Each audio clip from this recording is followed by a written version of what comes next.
সবকিছু সৃষ্টি করেছেন। কোন জায়গায় বলা হয়েছে আমরা সৃষ্টি করলাম, আমরা করলাম এই রকম? বহু বচনে বলা হচ্ছে কেন?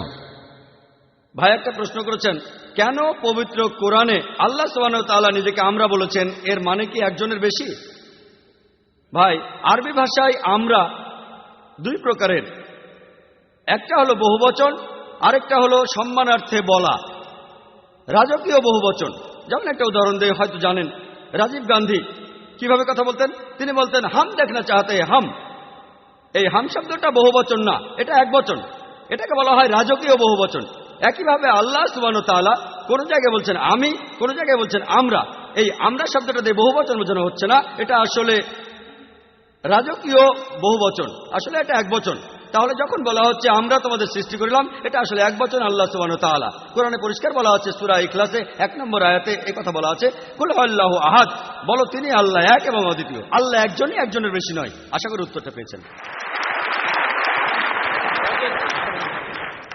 উপস্থিত ভাই বোনদের সবাইকে সালাম জানাচ্ছি।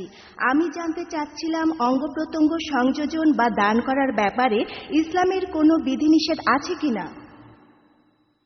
বোন একটা প্রশ্ন করেছেন, অঙ্গ প্রত্যঙ্গ সংযোজন বা দান করা ইসলামে এটার অনুমতি আছে কিনা।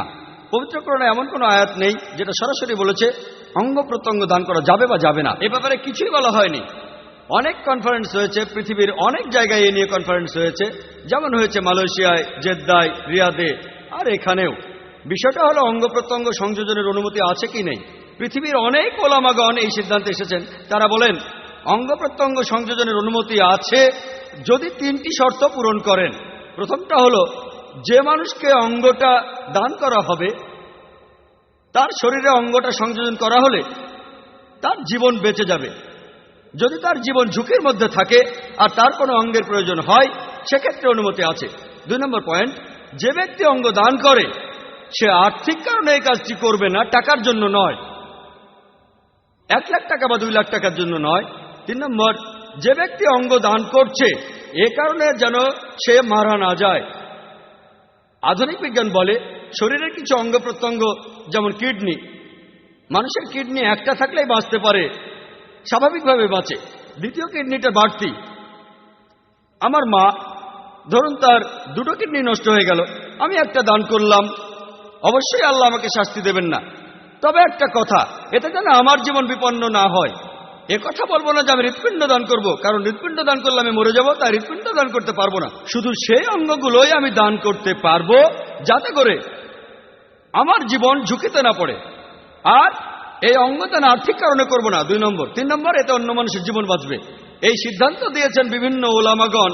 যেসব কনফারেন্স হয়েছে মালয়েশিয়া, রিয়াদ, জেদ্দা আর ইন্ডিয়ায়, ইন্ডিয়ার ওলামাগণ কিছুটা নিষ্ক্রিয়। তবে এখন যদি প্রশ্ন করেন ফিকা একাডেমিকে, তারা বলবে এটা করা উচিত না, কিন্তু কারো জীবন বাঁচাতে হলে শেষ উপায় হিসেবে আপনি আপনার শরীরের অঙ্গ দান করতে পারেন। আশা করি উত্তরটা পেয়েছেন।